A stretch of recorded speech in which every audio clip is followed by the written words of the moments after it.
www.darsequran.com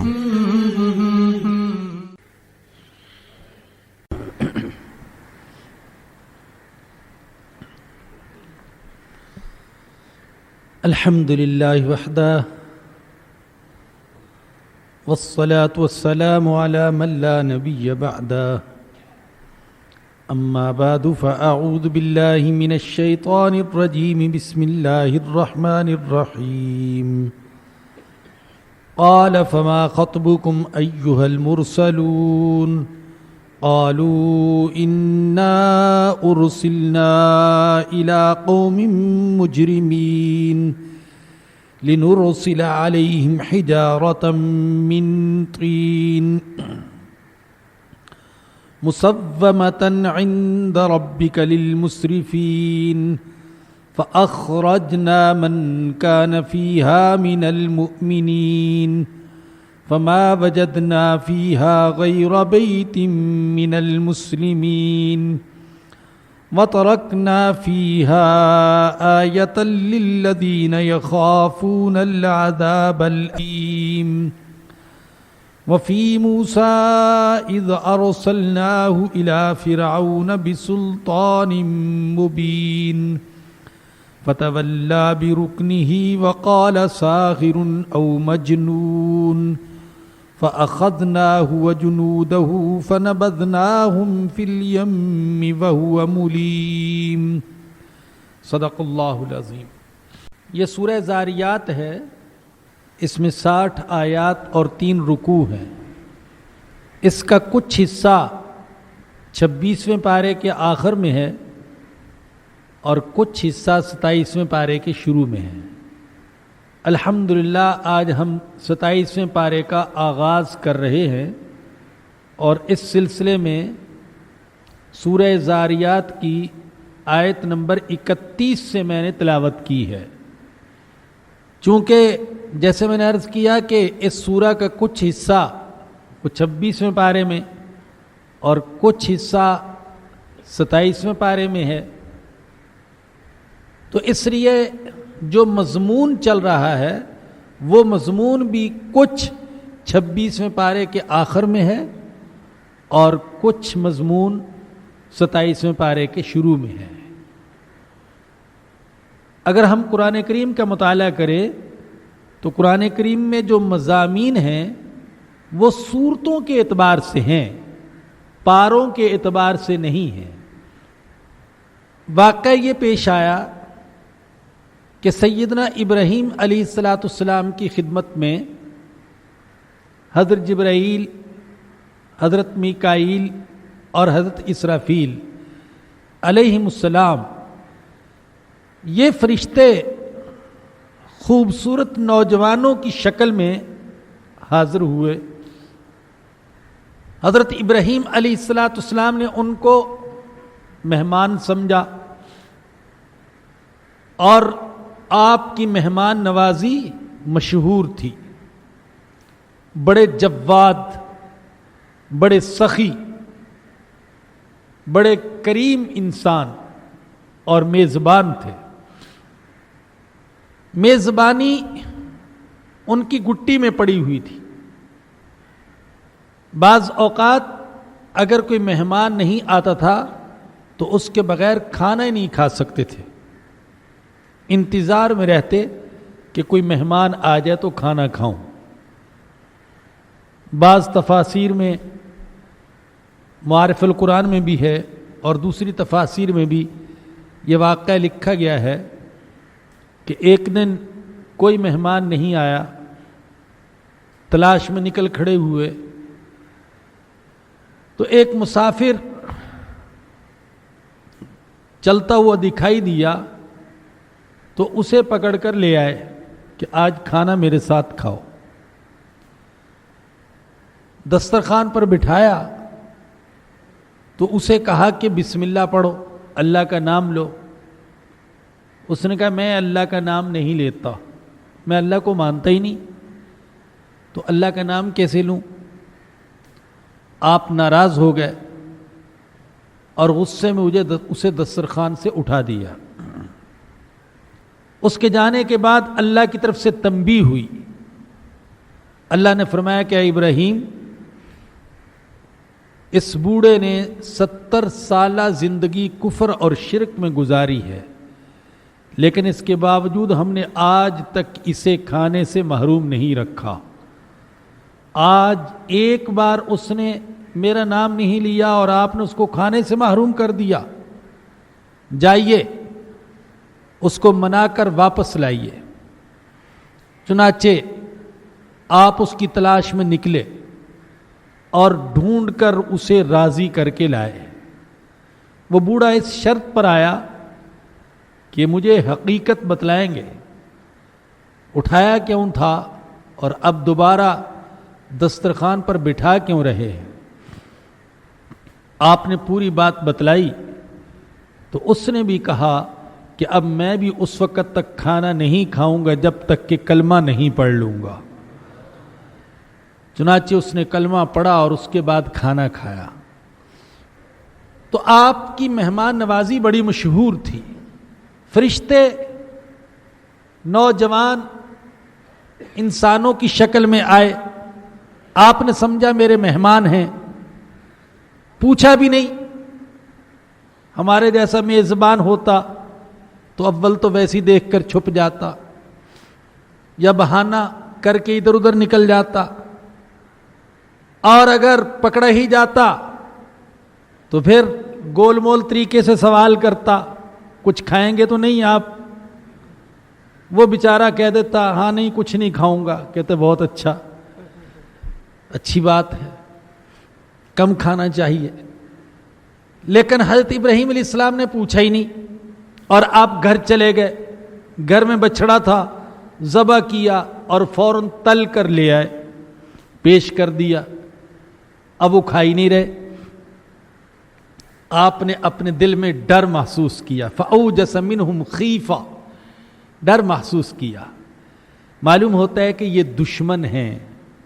دستور تھا اس علاقے کا یا اس زمانے کا کہہ لے کہ دشمن کے گھر سے کھاتے نہیں تھے، اور جس کے گھر سے کھا لیتے تھے اس سے دشمنی نہیں رکھتے تھے. اللہ اکبر! کیسے لوگ تھے! جاہل تھے لیکن ان کی بعض روایات قابل قدر.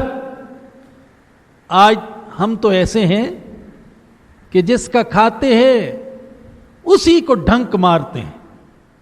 مجھے بہت اچھی طرح یاد ہے، پچھلے دنوں ایک ٹیکسی میں بیٹھنے کا اتفاق ہوا تو بیچارے ڈرائیور صاحب انتہائی شریف انسان، لیکن ان کی ایک آنکھ غائب تھی. میں نے کہا یہ کیسے ہوا؟ ان کا میرے ساتھ 2 نوجوان بیٹھ گئے اور مجھے بھوک لگی ہوئی تھی. میں نے ان کو بسکٹ پیش کیے، بے تم بھی کھا لو. اور ان کا مقصد چوری چکاری بھی نہیں تھا، محض دہشت گردی. اور وہ اترتے میری کن پٹی پر پستول رکھ کر گولی چلا گئے، اور وہ گولی آنکھ کے آر پار ہو گئی جس سے میری آنکھ ضائع ہو گئی. تو ہم تو اتنے گر گئے، بسا اوقات ہمیں پتہ ہی نہیں چلتا یہ ہمارا دوست ہے یا دشمن ہے. ہو سکتا ہے کہ ہمارے دسترخوان پر بیٹھ رہا ہو لیکن ہمارا دشمن ہو. تو ایسے اخلاق ہمارے گر گئے. حضرت ابراہیم علیہ السلام نے ان سے خوف محسوس کیا، یہ کہیں مجھے اپنا دشمن تو نہیں سمجھ رہے، یا یہ خود دشمنی کی واردات کی نیت سے تو نہیں آئے جو کھانا نہیں کھا رہے. جب آپ کچھ گھبرا گئے تو انہوں نے تسلی دی، قالوا لا تخف، آپ گھبرائیے نہیں، ہم اللہ کے بھیجے ہوئے فرشتے ہیں، کھانے پینے کی ہمیں حاجت اور ضرورت نہیں، اور آئے تو کسی اور کام سے ہیں، لیکن جاتے جاتے آپ کو ایک خوشخبری بھی سنا دیں. وَبَشَّرُوهُ بِغُلَامٍ عَلِيمٍ، آپ کو اللہ نے ہاجرہ سے تو بیٹا عطا کیا ہی ہے، اب اللہ سارا سے بھی اللہ پاک آپ کو بیٹا عطا فرمائیں گے. وَبَشَّرُوهُ بِغُلَامٍ عَلِيمٍ. حضرت سارا کی عمر 99 سال اور حضرت ابراہیم علیہ السلام کی عمر 100 سال. زیادہ تعجب حضرت سارہ کو ہوا. دوسری جگہ آتا ہے قالت یا ویلتا االد وانا عجوز وهذا بالی شیخا ان هذا لشیء عجیب. ارے میں بچہ جنوں گی، میں آلد وانا عجوز، میں بڑھیا، اور میرا شوہر وبالی شیخا، میرا شوہر بڈھا کھوسٹ. ان هذا لشیء عجیب، یہ تو بڑی عجیب بات ہے. فرشتوں نے کہا اتعجبین من امر اللہ قالوا اتعجبین من امر اللہ ورحمۃ اللہ وبرکاتہ علیکم اہل البیت. ارے اللہ کے حکم سے تعجب کر رہی ہو جب کہ دن رات تمہارے گھر پر اللہ کی رحمتوں اور برکتوں کی بارش ہوتی رہتی ہے، تو یہ کون سے تعجب کی بات. بہرحال یہ خوشخبری سنائی انہوں نے. فارغ ہونے کے بعد اب حضرت ابراہیم علیہ السلام نے ان سے سوال کیا قال فما خطبکم ایھا المرسلون، اے فرشتوں تمہارا پروگرام کیا ہے؟ تم نے یہ جو مجھے بتلایا کہ آئے تو کسی اور مقصد کے لیے ہیں، مگر جاتے جاتے آپ کو ایک خوشخبری بھی سناتے ہوئے جا رہے ہیں، تو کس مقصد کے لیے آئے ہو، کس مہم کے لیے آئے ہو؟ قالوا انا ارسلنا الی قوم مجرمین، انہوں نے کہا کہ ہمیں ایک مجرم قوم کی طرف بھیجا گیا ہے. کون سی مجرم قوم؟ قوم لوط، جو کفر میں، فحاشی میں اور بے حیائی میں حد سے بڑھ چکی تھی. لنرسل علیہم حجارۃ من طین، تاکہ ہم ان پر پکی ہوئی مٹی کے پتھر برسائیں.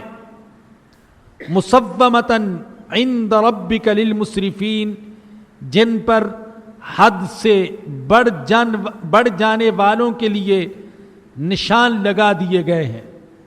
پتھروں پر نشان، وہ پتھر اپنے نشانے سے خطا نہیں کرے گا. آج بڑی طویل تحقیق اور تجربات کے بعد سائنسدان ایسے میزائل اور ایسے بم ایجاد کرنے میں کامیاب ہوئے کہ جو اپنے ہدف پر جا کر لگتے ہیں. لیکن ہزاروں سال پہلے جب کہ یہ ٹیکنالوجی نہیں تھی اور جب یہ سائنس نہیں تھی اور انسان نے اتنی ترقی نہیں کی تھی، اللہ نے ایسے پتھر برسائے جو پتھر اپنے اپنے ہدف پر جا کر لگتے تھے. اس میں صرف شہروں کے لیے وہ مخصوص نہ تھے، ایک ایک فرد کے لیے، یہ فلاں کے لیے، یہ فلاں کے لیے، اور جس کا نام اس پتھر پر لکھ دیا گیا تھا وہ پتھر اسی کو لگتا تھا.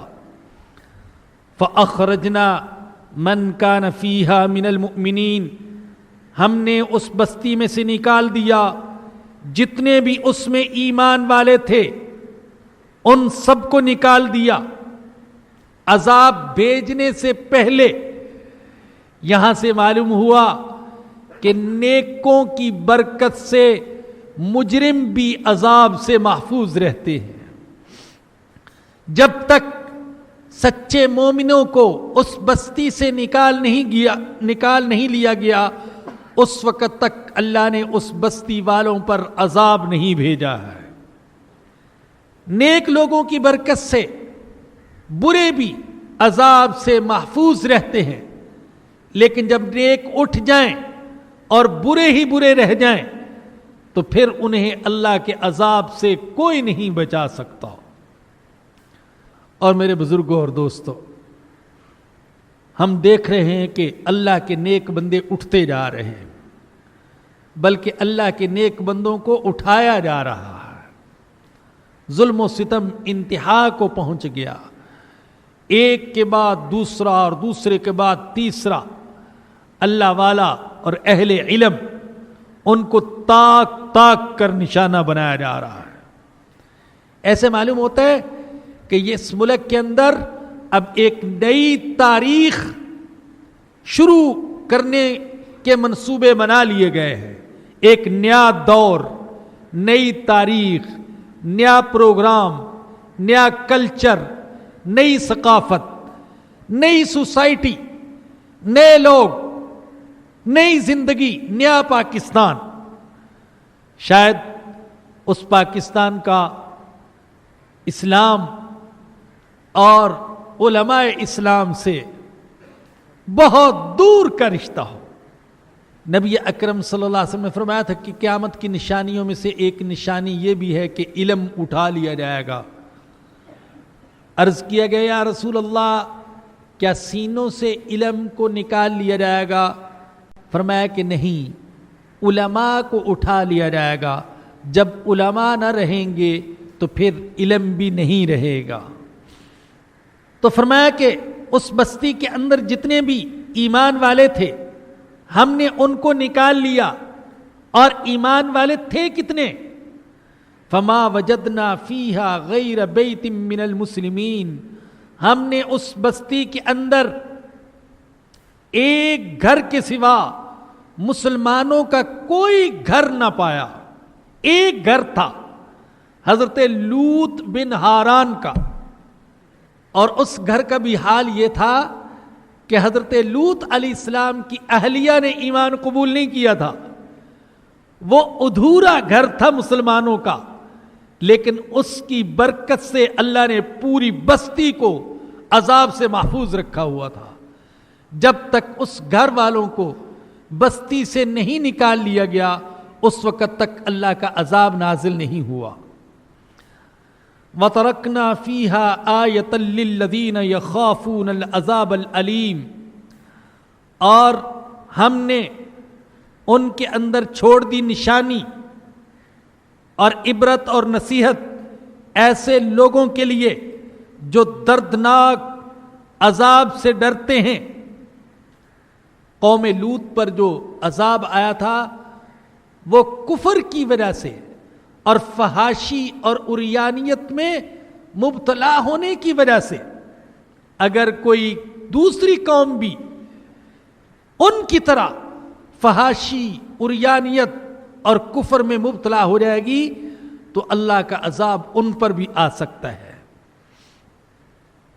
وفی موسیٰ اذ ارسلناہ الی فرعون بسلطان مبین، اور ہم نے موسیٰ علیہ السلام کے قصے میں بھی عبرت اور نشانی چھوڑی ہے جب ہم نے ان کو بھیجا فرعون کی طرف کھلا ہوا معجزہ دے کر. موسیٰ علیہ السلام کو کئی معجزات عطا کیے گئے. اللہ نے قرآن کریم میں 9 معجزات کا ذکر فرمایا ہے. وَلَقَدْ آتَيْنَا مُوسَىٰ 9 آیَاتٍ بَيِّنَاتٍ فَاسْأَلْ بَنِي إِسْرَائِیل.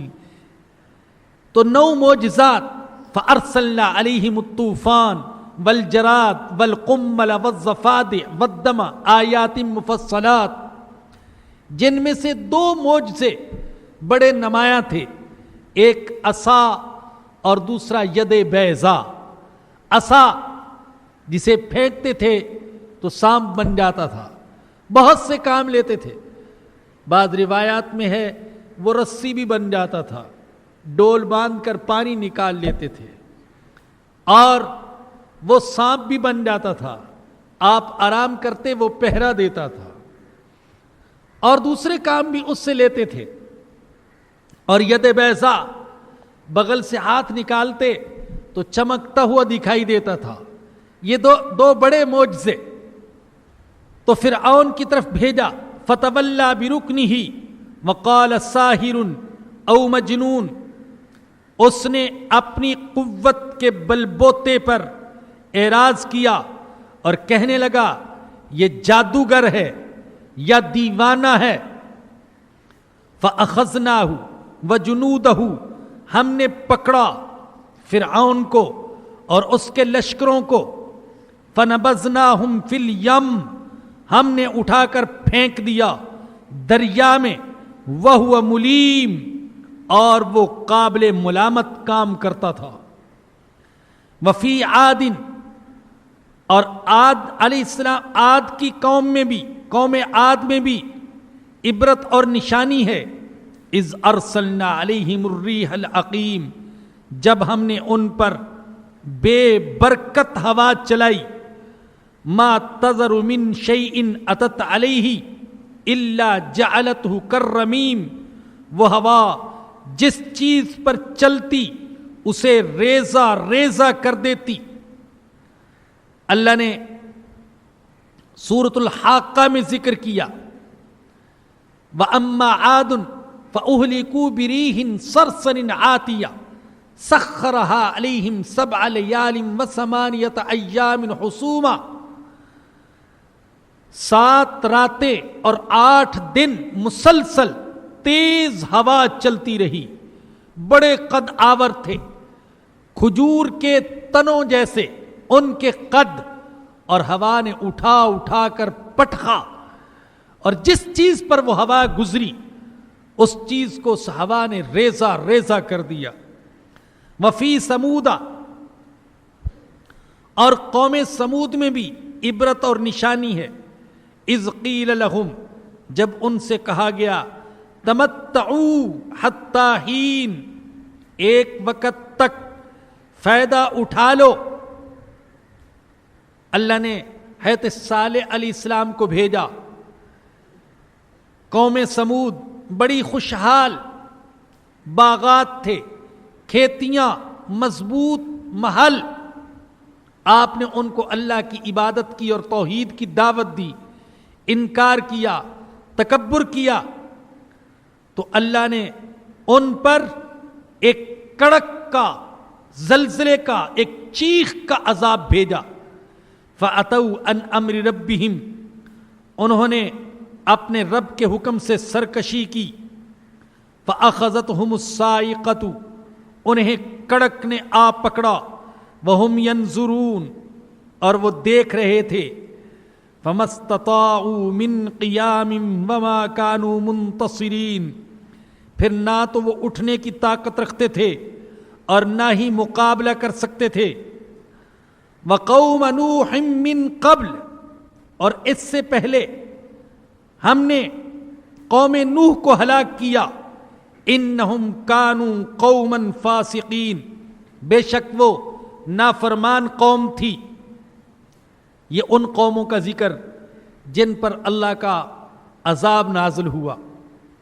حضرت موسیٰ علیہ السلام کی قوم اور فرعون جس کی طرف آپ آئے، ان کا ذکر، ان کو غرق کیا. اور قوم عاد کا ذکر، قوم سمود کا ذکر اور قوم نوح کا ذکر. اور دیکھیے زندگی کے 4 بنیادی عناصر ہیں: مٹی، پانی، ہوا اور آگ. اللہ نے ان قوموں کو انہی 4 کے ذریعے سے عذاب دیا. قوم لوط کو عذاب دیا مٹی کے ذریعے سے، پکی ہوئی مٹی کے پتھر. بعض مفسرین نے ترجمہ کیا، اردو کے مترجمین نے، کھنگر، پکی ہوئی مٹی. قوم لوط کو عذاب دیا گیا مٹی کے ذریعے سے. قوم نوح اور قوم فرعون کو عذاب دیا گیا پانی کے ذریعے سے، اور قوم عاد کو عذاب دیا گیا ہوا کے ذریعے سے، اور قوم سمود کو عذاب دیا گیا آگ کے ذریعے سے. حالانکہ یہ 4 چیزیں تو زندگی کی بقا کا ذریعہ ہیں: پانی، آگ، مٹی، ہوا. لیکن جب اللہ کا عذاب آتا ہے اور اللہ کا غضب آتا ہے تو جو چیزیں بقا کا ذریعہ ہوتی ہیں وہ چیزیں ہلاکت کا ذریعہ بن جاتی ہیں. جب اللہ کسی کو تباہ کرنا چاہتا ہے تو جو چیز بقا کا ذریعہ وہ ہلاکت کا سبب، جو زندگی کا ذریعہ وہ موت کا سبب بن جاتا ہے. وَالسَّمَاءَ بَنَيْنَاهَا بِأَيْدٍ وَإِنَّا لَمُوسِعُونَ، اور ہم نے آسمان کو بنایا اپنے ہاتھوں سے. وَإِنَّا لَمُوسِعُونَ، اور ہم اسے پھیلا رہے ہیں. وَإِنَّا لَمُوسِعُونَ ہم نے آسمانوں کو بنایا اور ہم ان کو پھیلا رہے ہیں. اس کا ایک معنی تو یہی کیا گیا جو میں نے کیا, وَإِنَّا لَمُوسِعُونَ ہم پھیلا رہے ہیں. میرے دل کو یہ معنی زیادہ لگا. بعض حضرات نے معنی کیا کہ ہم قدرت رکھتے ہیں بنانے کی. بعض حضرات نے یہ معنی کیا کہ ہم بہت وسعت رکھتے ہیں, ہمارے خزانے بڑے وسیع, رزق کے خزانے وسیع, پانی کے خزانے وسیع, ہوا کے خزانے وسیع, روشنی اور حرارت کے خزانے وسیع. ان خزانوں میں کوئی کمی نہیں ہو سکتی.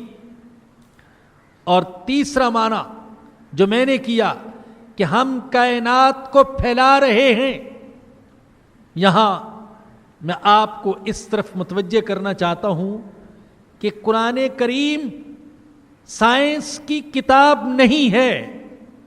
قرآن کریم کتاب ہدایت ہے, لیکن قرآن کریم نے بعض سائنسی انکشافات کیے ہیں, اور قرآن کریم نے آج سے 1400 سال پہلے بعض ایسے حقائق کی طرف اشارے کیے ہیں جن حقائق کو آج کے سائنسدان طویل ریسرچ, تحقیق, تجربے اور ٹھوکریں کھانے کے بعد تسلیم کر رہے ہیں. دیکھیے یہاں پر کون سی حقیقت بیان کی گئی اور کون سا سائنسی انکشاف ہے. تو بات یہ ہے کہ دو حقیقتیں ایسی ہیں جو سائنسدانوں کے ہاں تسلیم شدہ ہیں. پہلی حقیقت یہ کہ یہ کائنات بڑی وسیع ہے.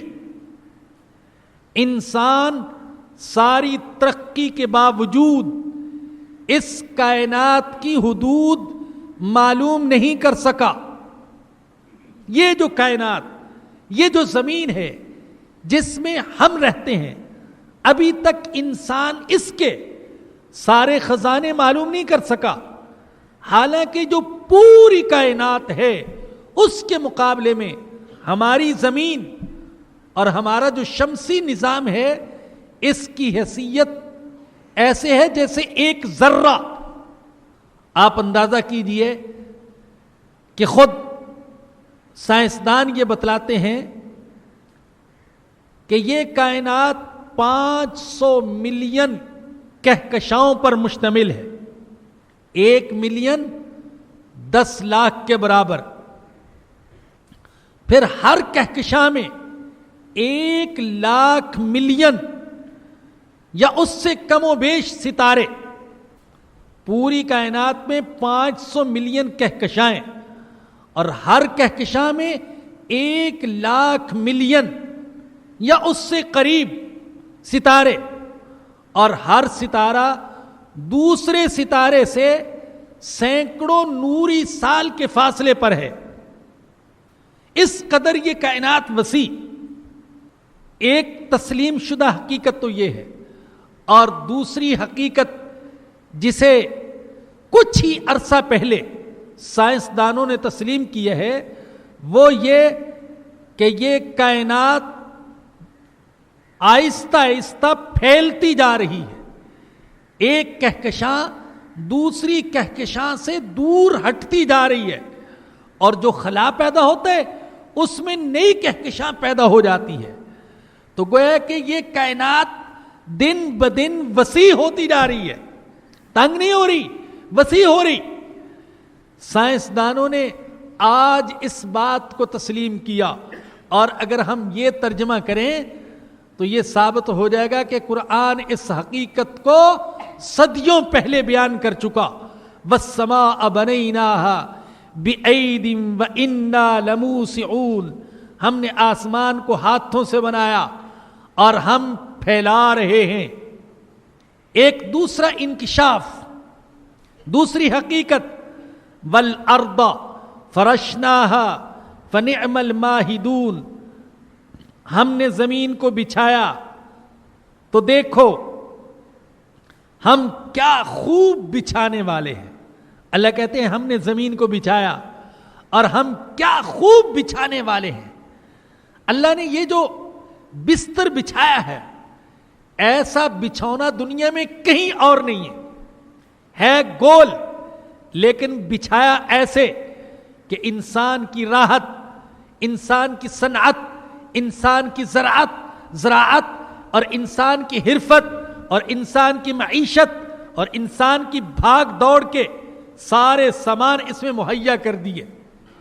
اور ایسا بچھونا کہ اس کی سطح پر بھی اللہ کی نعمتیں، اس کے پیٹ میں بھی اللہ کی نعمتیں، اس کے بر میں بھی اللہ کی نعمتیں، اس کے بحر میں بھی اللہ کی نعمتیں، اس کی فضا میں بھی اللہ کی نعمتیں.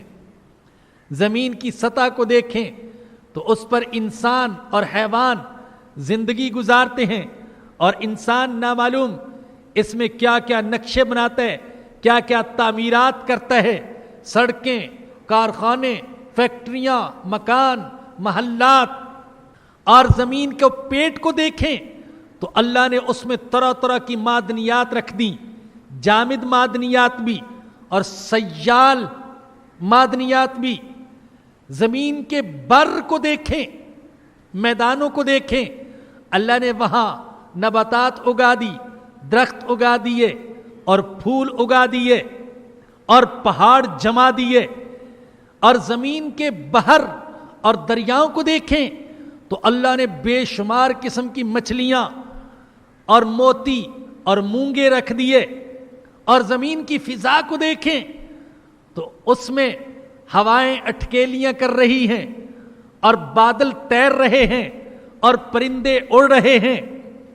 تو ایسا بچھونا دنیا میں کہیں اور نہیں جس کے اوپر بھی نعمتیں، نیچے بھی نعمتیں، بر میں بھی نعمتیں، بحر میں بھی نعمتیں اور فضا میں بھی نعمتیں. اور تیسری آیت اس میں بھی بعض حقائق اور انکشافات. وَمِن كُلِّ شَيْءٍ خَلَقْنَا زَوْجَيْنِ لَعَلَّكُمْ تَذَكَّرُونَ. ہم نے ہر چیز کے جوڑے بنائے شاید کہ تم اس سے نصیحت حاصل کرو. ہم نے ہر چیز کے جوڑے بنائے. پرانے زمانے سے انسان کا خیال یہ تھا، حکماء کا خیال، علماء کا خیال، سائنسدانوں کا خیال، اطباء کا خیال یہ تھا کہ جوڑے نر اور مادہ یہ صرف انسان اور حیوان میں ہوتے ہیں. مگر آج جدید تحقیقات نے ثابت کر دیا کہ صرف انسان اور حیوان میں جوڑے نہیں ہیں بلکہ ہر چیز جوڑا جوڑا. اور جوڑا جوڑا ہونے کے دو مطلب ہیں. ایک مطلب تو یہ ہے کہ ہر چیز کی کوئی نہ کوئی ضد ہے، کوئی نہ کوئی اس کا مقابل ہے.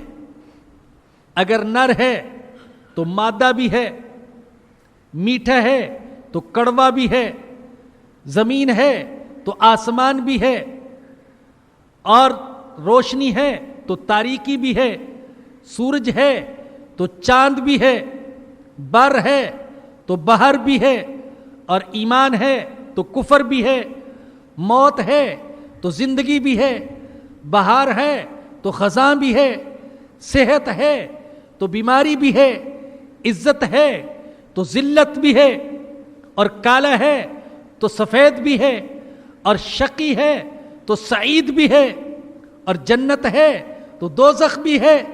ہر چیز کی کوئی نہ کوئی ضد. صرف ایک ہستی ایسی ہے جس کی کوئی ضد نہیں اور جس کی کوئی مثل نہیں، اور وہ اللہ ہے. اور کوئی چیز ایسی نہیں کائنات میں جس کی کوئی ضد اور جس کی کوئی مثل وہ نہ ہو. اور جوڑا جوڑا ہونے کا دوسرا مطلب یہ بھی ہے کہ جیسے انسانوں میں نر اور مادہ، اسی طریقے سے نباتات میں، جمادات میں اور مادی چیزوں میں بھی نر اور مادہ مثبت اور منفی کی صورت میں پائے جاتے ہیں. آج نباتات کو دیکھ لیں جو آسانی سے سمجھ میں آنے والی بات ہے. آج تک تو خیال یہی تھا انسان کا کہ نر اور مادہ صرف انسانوں میں اور حیوانوں میں، لیکن آج ثابت ہو گیا کہ نباتات میں بھی نر اور مادہ پائے جاتے ہیں. یہ تو سبھی جانتے کہ کھجوروں میں نر اور مادہ اور پپیتے میں نر اور مادہ، لیکن اب جو جدید تحقیقات ہیں ان سے ثابت ہو رہے ہر نباتات کے اندر نر اور مادہ پایا جاتا ہے.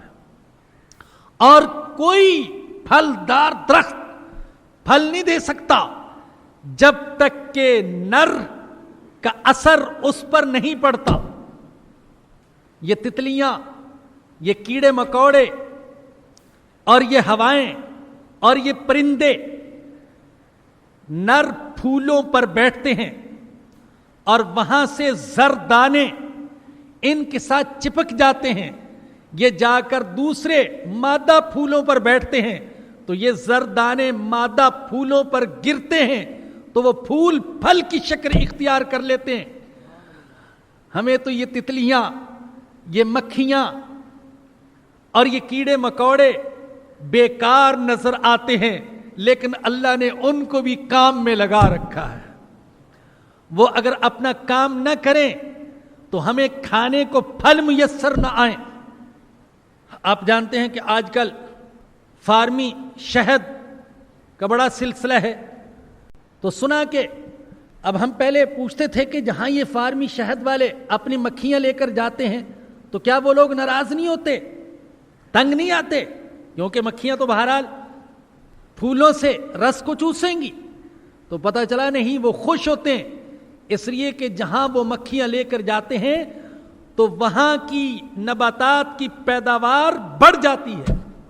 اس لیے کہ وہ جو عمل ہے نر کے زردانوں کو مادہ کی طرف منتقل کرنے کا، وہ تیزی سے وقوع پذیر ہوتا ہے.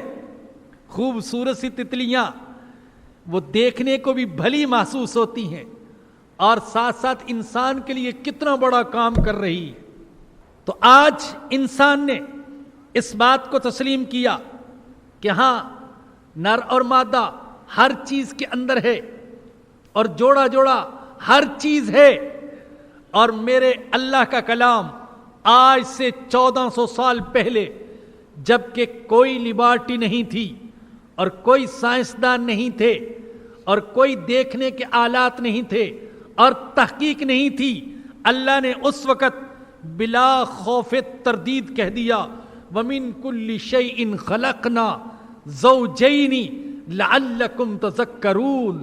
ہم نے ہر چیز کو جوڑا جوڑا بنایا تاکہ تم نصیحت حاصل کرو.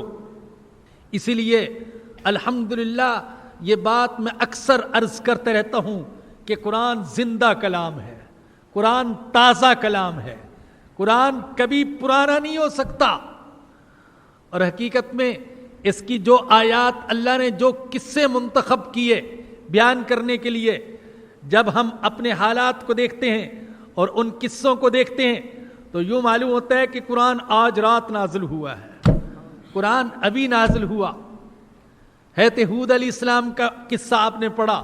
وہ اپنی قوم سے کہتے تھے اتبنون بکل ریع آیۃ تعبثون. ارے ہر جگہ پر تم بے فائدہ محلات بناتے رہتے ہو. وَإِذَا بَطَشْتُمْ بَطَشْتُمْ جَبَّارِينَ. اور جب انسانوں کو پکڑتے ہو تو جابر بن کر پکڑتے ہو. کیا آج کے مسلمان حکمران ایسا نہیں کرتے؟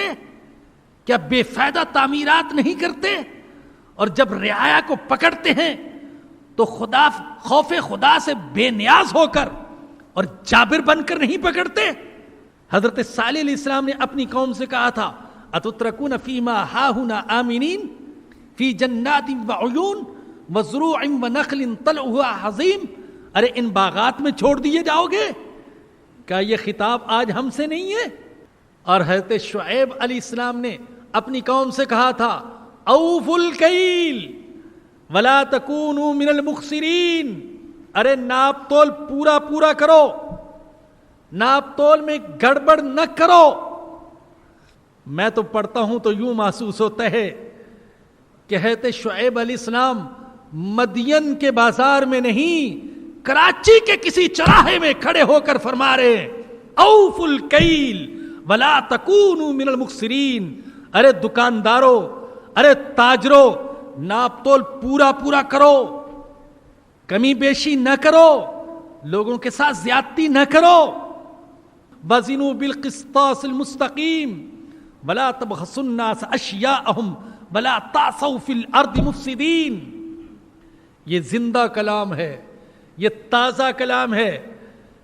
یہ سارے لوگ پرانے ہوتے جائیں گے اور عمارتیں پرانی ہوتی جائیں گی اور انسان کے تجربات اور صنعتیں پرانی ہوتی جائیں گی، لیکن قرآن پرانا نہیں ہوگا. قرآن تازہ زندہ حقائق بیان کرنے والا. یہ سائنسی انکشافات کرنے کے بعد کیا کہا جا رہا ہے؟ اللہ اکبر. ففروا الی اللہ. ارے اللہ کی طرف دوڑ لگا دو. اللہ اکبر. کیا انداز ہے میرے اللہ کا. ارے اللہ کی طرف آہستہ آہستہ نہیں چلو، ارے دوڑ لگا دو.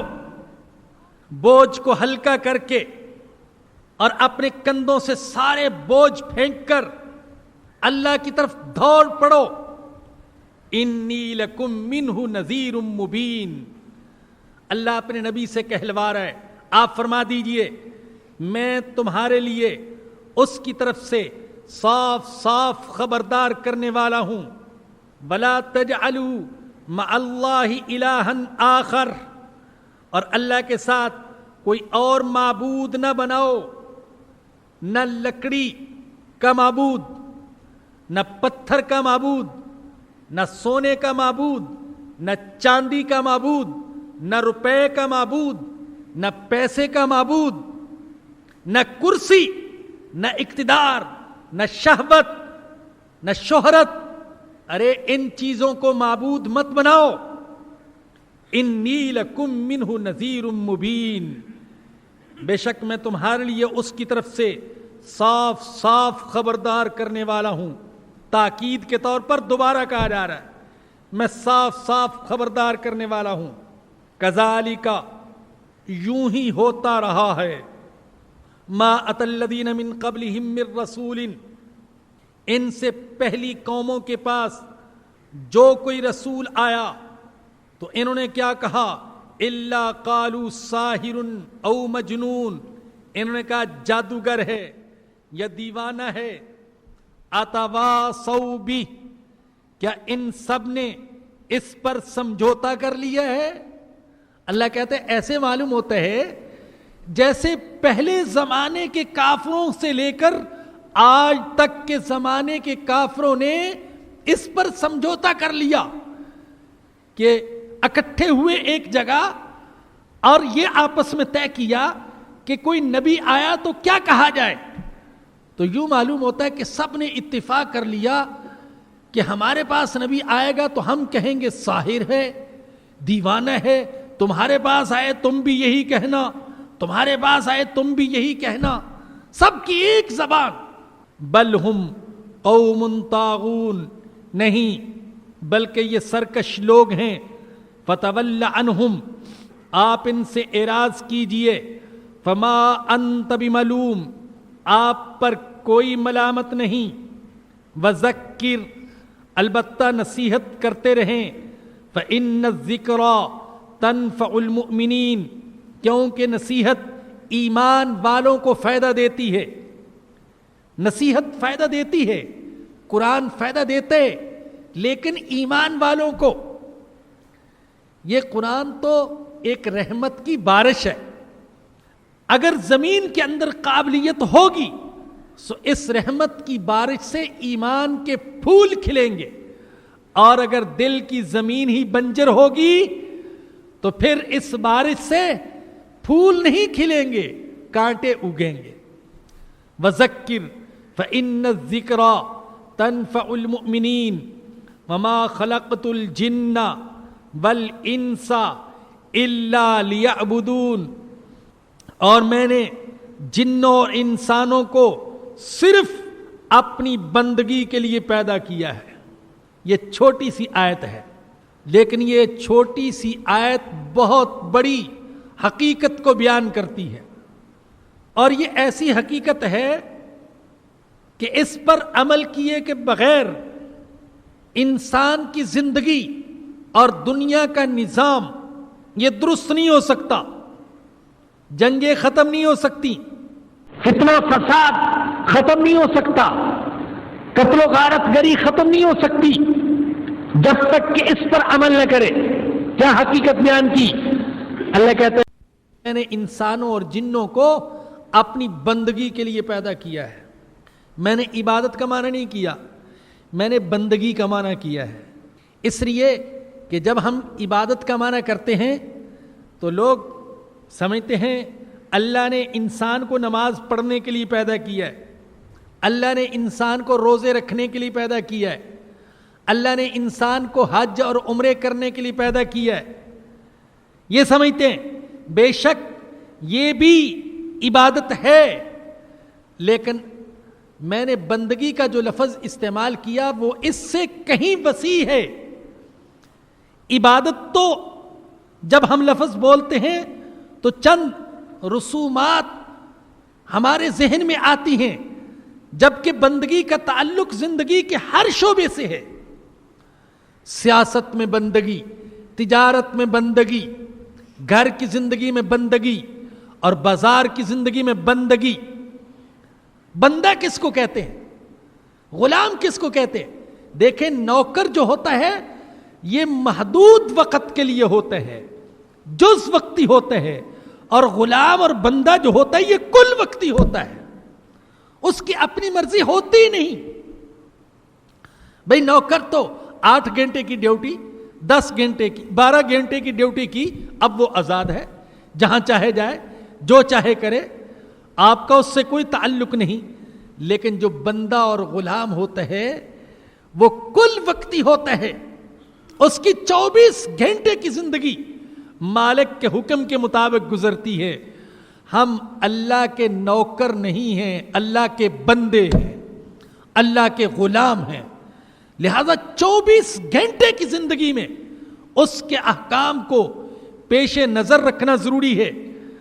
آج ہم میں سے بہت سارے نماز تو اللہ کے حکم کے مطابق پڑھ لیتے ہیں، روزے تو اللہ کے حکم کے مطابق رکھ لیتے ہیں، لیکن باقی زندگی اللہ اور اس کے رسول کے طریقوں کے مطابق نہیں گزارتے ہیں، اس میں اپنے آپ کو آزاد سمجھتے ہیں۔ تو یہ فتنہ اور فساد، یہ جنگیں، یہ لڑائیاں یہ ختم نہیں ہو سکتی جب تک کہ اس آیت پر عمل نہیں ہوگا اور ہمارے ذہن میں یہ نہیں بیٹھے گا کہ ہم نے اپنی پوری زندگی میں اللہ کی بندگی کرنی ہے۔ وہ جو کہا گیا زندگی آمد برائے بندگی، بے بندگی زندگی شرمندگی۔ زندگی بندگی کے لیے ہے اور بغیر بندگی کے زندگی یہ شرمندگی ہے۔ ما اريد منهم من رزق وما اريد ان يطعمون، میں ان سے رزق کا طلبگار نہیں اور نہ ہی یہ چاہتا ہوں کہ مجھے کھلائیں۔ اللہ نے مخلوق کو اس لیے پیدا نہیں کیا کہ مخلوق اللہ کو فائدہ پہنچائے۔ اللہ رزق کا محتاج نہیں اور اللہ کسی کی خدمت کا محتاج نہیں، بلکہ اللہ ہماری عبادت کا بھی محتاج نہیں۔ دنیا میں جن قوموں نے اپنی طرف سے معبود گھڑ رکھے تھے، ان کا خیال یہ تھا کہ یہ ہمارے رزق کے محتاج، یہ کھانے کے محتاج۔ اللہ کہتا ہے نہیں، میں ایسا معبود نہیں ہوں، میں تم سے رزق نہیں مانگتا اور یہ بھی نہیں مانگتا کہ مجھے کھلاؤ، بلکہ ایک مسلمان کو بھی تلقین یہ کی گئی کہ تم رزق کا غم اتنا زیادہ نہ کرو، رزق کی کوشش تو ضرور کرو لیکن رزق کا اتنا زیادہ غم نہ کرو۔ میں رازق ہوں، میں رزق دینے والا ہوں، کوشش اپنی حد تک کرو، پھر نتیجہ میرے اوپر چھوڑ دو۔ جب مجھ پر توکل کرو گے اور زندگی کو بندگی میں گزارو گے تو میں تمہیں غنا عطا کروں گا۔ ترمذی میں حضرت ابو ہریرہ رضی اللہ عنہ کی روایت ہے، رسول اللہ صلی اللہ علیہ وسلم نے فرمایا، یا ابن آدم تفرغ لعبادتی املؤ صدرک غنى واسد فقرک، اے میرے بندے تو میری عبادت کے لیے فارغ ہو جا، میں تیرے دل کو غنا سے بھر دوں گا اور تیرا فقر ختم کر دوں گا، وَإِلَّا تَفْعَلْ مَلَأْتُ صَدْرَكَ شُغْلًا وَلَمْ أَسُدْ فَقْرَكَ، اور اگر تم نے ایسا نہ کیا تو میں تیرے دل کو شغل سے، فکروں اور پریشانیوں سے بھر دوں گا اور تیرا فقر کبھی بھی دور نہیں ہوگا۔ چنانچہ کتنی لوگ ہیں جن کو اللہ نے بڑا دیا لیکن ان کے دل میں غنا نہیں ہے، ان کو سکون میسر نہیں ہے، وہ سب کچھ ہونے کے باوجود اپنے آپ کو غریب اور فقیر سمجھتے ہیں اور پریشانیوں میں مبتلا رہتے ہیں۔ فرمایا کہ ان اللہ هو الرزاق ذو القوة المتین، بے شک اللہ وہ بہت رزق دینے والا اور قوت والا اور زبردست ہے۔ فَإِنَّ لِلَّذِينَ ظَلَمُوا ذَنُوبًا مِثْلَ ذَنُوبِ أَصْحَابِهِمْ، بے شک ظالموں کے لیے عذاب کی باری ایسے ہی مقرر ہے جیسے کہ ان کے ساتھیوں کے لیے مقرر تھی۔ فَلَا يَسْتَعْجِلُونَ، لہذا انہیں مجھ سے جلدی عذاب طلب نہیں کرنا چاہیے۔ فَوَيْلٌ لِّلَّذِينَ كَفَرُوا مِن يَوْمِهِمُ الَّذِي يُوعَدُونَ، جس دن کا کافروں سے وعدہ کیا جاتا ہے اس دن سے ان کے لیے خرابی ہے۔ اللہ پاک ہمیں اس دن کی ذلت اور رسوائی اور عذاب سے بچائے۔ وآخر دعوانا الحمد للہ رب العالمین۔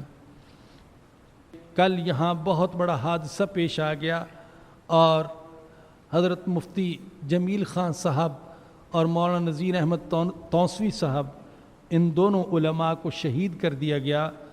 اللہ ان کے درجات بلند فرمائے اور اللہ ان کی مغفرت فرمائے۔ اور یہ ہمارے لیے بڑا لمحہ فکریہ ہے کہ آہستہ آہستہ متحرک اور فعال اور مستعد علماء کو نشانہ بنایا جا رہا ہے۔ ایسے علماء جو کچھ حرکت دکھا رہے ہیں اور امت کے لیے کچھ کر رہے ہیں، ان کو نشانہ بنایا جا رہا ہے۔ آپ نہیں جان سکتے کہ مفتی جمیل خان صاحب کتنے متحرک انسان تھے اور کیا کچھ کر رہے تھے ختم نبوت کے محاذ پر اور دوسری مذہبی جماعتوں کے محاذ پر۔ یوں سمجھیں کہ بہت سی مذہبی شخصیات اور مذہبی جماعتوں کے وہ پشت پناہ تھے۔ اللہ نے ان کو وسائل بھی دیے تھے اور ان وسائل کو بھرپور طریقے سے اس محاذ پر خرچ کر رہے تھے۔ اور انہوں نے اقرا کے نام سے جو سلسلہ شروع کیا تو اللہ نے اس کو ایسی قبولیت عطا فرمائی کہ آج ان کے صرف ان کے اپنے قائم کردہ جو اقرا مدارس تھے تو اخبار کی اطلاع کے مطابق ان میں 38,000 بچے اور بچیاں قرآن کی تعلیم حاصل کر رہے ہیں۔ اور پھر ان کی دیکھا دیکھی جو بے شمار اقرا قائم ہوئے تو ان کا تو کوئی حساب ہی نہیں ہے۔ بہرحال اللہ پاک اس سلسلے کو ان کے لیے صدقہ جاریہ فرمائے۔ ہم دعا ہی کر سکتے ہیں۔ حالات ایسے ہیں کہ کچھ سمجھ میں نہیں آتا کہ ہم کیا کریں۔ کاش اللہ پاک کو ایسا رہبر، ایسا رہنما، ایسا لیڈر ہمیں عطا فرما دے جو بھنور میں پھنسی ہوئی امت کو کوئی مضبوط اجتماعی راستہ دکھا سکے اور ایک لائن دے سکے۔ الحمدللہ رب العالمین والصلاة والسلام علی سید الانبیاء والمرسلین۔ ربنا ظلمنا انفسنا وان لم تغفر لنا وترحمنا لنکونن من الخاسرین۔ یا رحمان یا رحیم یا ستار یا غفار یا غفور یا کریم، تو اپنے فضل و کرم سے ہمارے صغیرہ کبیرہ گناہوں کو معاف فرما دے۔ اے اللہ، جو زندگی باقی ہے وہ تیرے حکم کے مطابق اور تیرے سچے نبی کے سچے طریقوں کے مطابق گزارنے کی توفیق نصیب فرما دے۔ اللہ ہماری ساری پریشانیوں کو دور فرما دے۔ اللہ ہمیں شرح صدر عطا فرما دے۔ اللہ ایمان کی حقیقت عطا فرما دے، ایمان کی حلاوت نصیب فرما دے، اللہ اخلاص عطا فرما دے، اپنی رضا کا جذبہ عطا فرما دے، اللہ اپنے دین کی خدمت کے لیے قبول فرما لے، اللہ ہماری حفاظت فرما، اللہ شیطان سے، حاسدوں سے، دشمنوں سے، چوروں سے، ڈاکوؤں سے، دہشت گردوں سے، ظالموں سے، اے اللہ کفریہ طاقتوں سے ہماری حفاظت فرما، اپنے فضل و کرم سے ہماری حفاظت فرما۔ اے اللہ جو علماء کرام شہید ہوئے اور ان سے پہلے جو مسلمان شہید کیے گئے، اے اللہ ان سب کی مغفرت فرما، ان کے درجات کو بلند فرما، اللہ ہمارے حال پر رحم فرما، اللہ ہمارے حال پر رحم فرما، اللہ ہماری حفاظت فرما، اللہ ہمیں اچھے حکمران، اچھے لیڈر اور اچھے رہنما عطا فرما، اللہ ہماری ساری پریشانیوں کو دور فرما، اللہ ہمارے سارے بیماروں کو جسمانی اور روحانی بیماریوں سے شفا نصیب فرما، اللہ جائز ضروریات غیب کے خزانوں سے پوری فرما، اللہ ہمارے مرحومین کی مغفرت فرما، ان کے گناہوں کو معاف فرما اور نیکیوں کو قبول فرما، اللہ ہمارا خاتمہ ایمان پر فرمانا اور قیامت کے دن حضور اکرم صلی اللہ علیہ وسلم کی شفاعت نصیب فرمانا۔ ربنا آتنا فی الدنیا حسنۃ وفی الآخرۃ حسنۃ وقنا عذاب النار۔ ربنا تقبل منا انک انت السمیع العلیم وتب علینا انک انت التواب الرحیم۔ صلی اللہ تعالی علی رسولہ وخیر خلقہ سیدنا و مولانا محمد و آلہ و صحبہ و اہل بیتہ اجمعین، آمین برحمتک یا ارحم الراحمین۔